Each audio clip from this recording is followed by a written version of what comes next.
Salary has been an area that has received much attention over the last century and a half, specifically in the field of sports.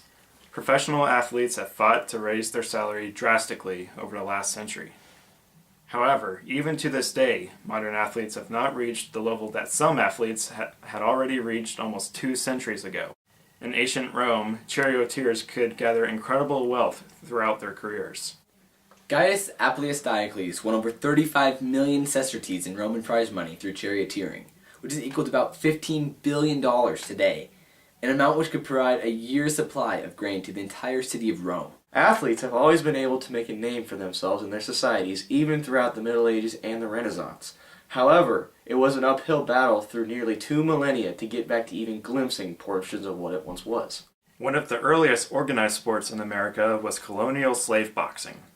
In 1809, Tong Molyneux, a colonial slave, won his freedom in a boxing match and moved to England, where he fought many more matches.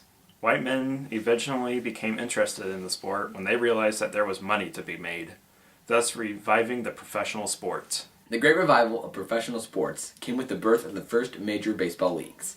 In 1863, the first professional sports team, the Cincinnati Red Stockings, was founded and became fully professional in 1869. And in 1876, the National League was formed. By the late 19th century, baseball organizations began to be worth considerable sums of money, and the players' contracts were growing to considerable amounts above the normal worker.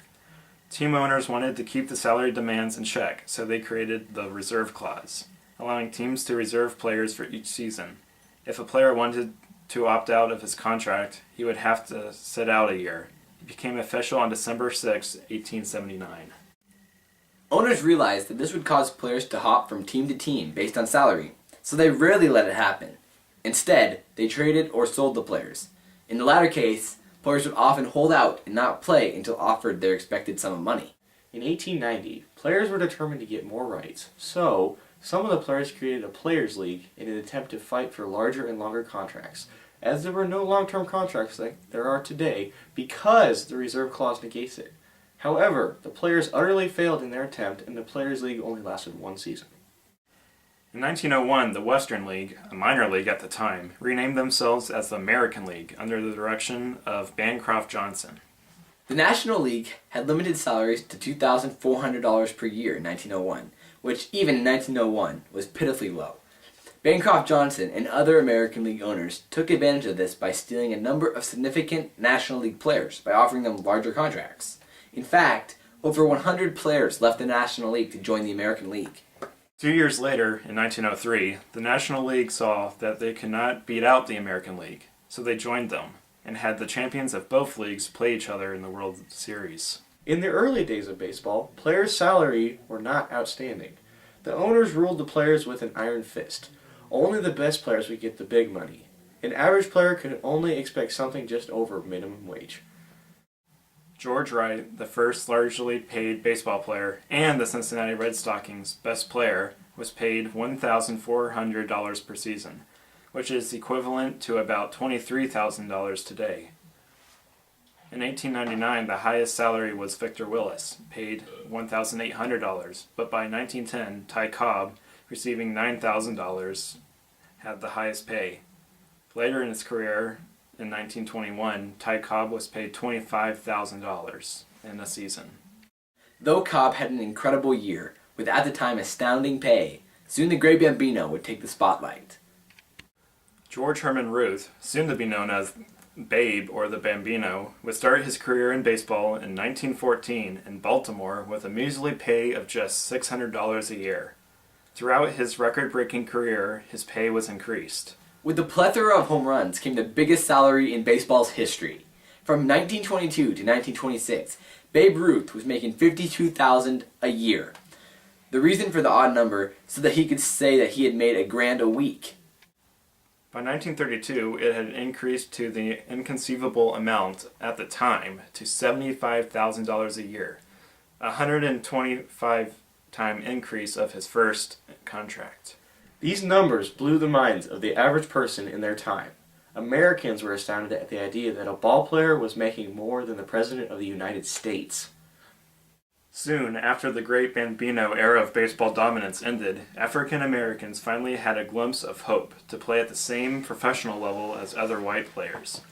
Before this time, they could only play in their own Negro leagues, but that all changed when Jackie Robinson broke the color barrier in 1947. It had taken roughly 80 years, but professional baseball finally had its first black player. Robinson was signed by owner Wesley Branch Rickey of the Brooklyn Dodgers. To the league's surprise, his rights were protected by the rules and regulations of the National League set and maintained by Commissioner Ford Frick. Anyone who would go on strike while playing against him would be suspended by the league.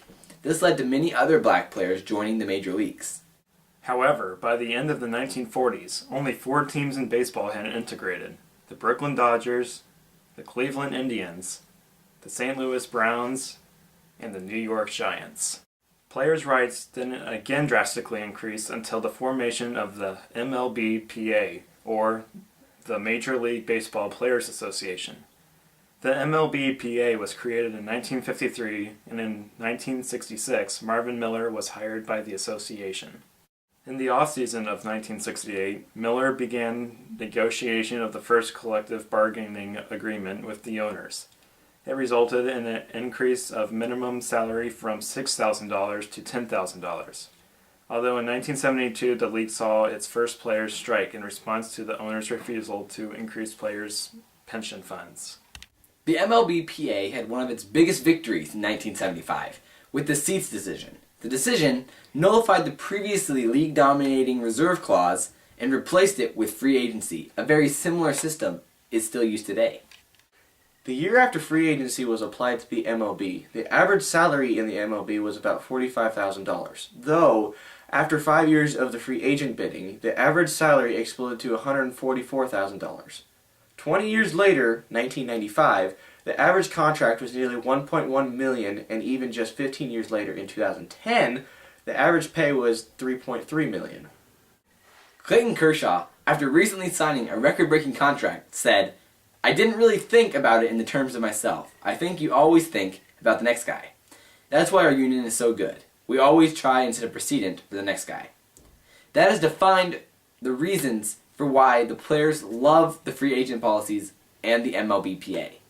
With organizations like the Players Association came lockouts. The struggle between the owners and players has resulted in many lockouts over the years, especially recently.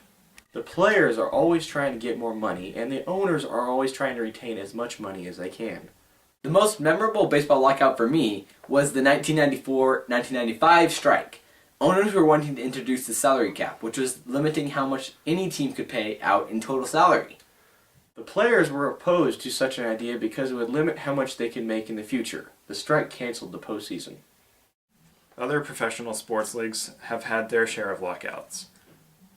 The NBA had 2 notable lockouts that shortened the 1998 through 1999 season and the 2011 through 2012 season. The NFL has had 5 lockouts and a referee lockout. The most notable one that took place in 2011. The players won $1 billion in additional benefits for retired players, increased minimum salaries, improvements in player safety, increased injury protection, and unrestricted free agency after 4 years. The NHL has had 4 major lockouts, all of them canceling many games, even entire seasons. The Players Association, for their respective leagues, has given athletes a freedom that they have never had before. A never-before-seen fairness or even advantage in pay and profit. It was a great time for the Players Union in baseball that led to monstrous contracts in sports' future. Many of the most notable contracts in baseball's recent history include Alex Rodriguez's 10-year, $275 million deal, Albert Pujols' 10-year, $240 million deal, Robinson Cano's 10-year, $240 million deal, and the most recent record-breaking deal, Clayton Kershaw's jaw-dropping 7-year, $250 million deal. He will make $10,000 for every pitch he throws. The biggest contracts were not just limited to baseball, though. In 1979, Larry Bird signed a contract with the Boston Celtics for a whopping $650,000, a record at that time. In 1996, the Bulls signed Michael Jordan to a 1-year, $30 million contract and then a 1-year, $33 million contract the following year. His contract was amazing because Michael Jordan had only received a cumulative salary of $25 million over his last 8 years. As with most famed athletes, however, his salary was not where all of his income came from. Michael Jordan is worth $650 million today, but he only made $73 million from the NBA. The rest of it came from endorsements, mostly through Nike. I really think that Michael Jordan is a great example that shows how much American culture supports professional athletes. Mega Million athletes include Tiger Woods, Floyd Mayweather, Jimmy Johnson, Kobe Bryant, LeBron James, and Fernando Alonso. Players' rights have always been a problem and a concern in the history of sports. Athletes' motivation for equal rights and contracts has changed the way in which America and the world thinks about contracts.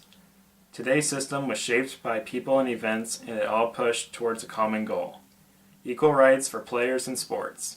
Slowly, athletes are nearing the mark that Gaius Apuleius Diocles set in the 1st century, and American sports have given players an equal, if not greater, chance for fame and success than the average worker. Some experts have estimated that the first billion-dollar contract for a player is just years away.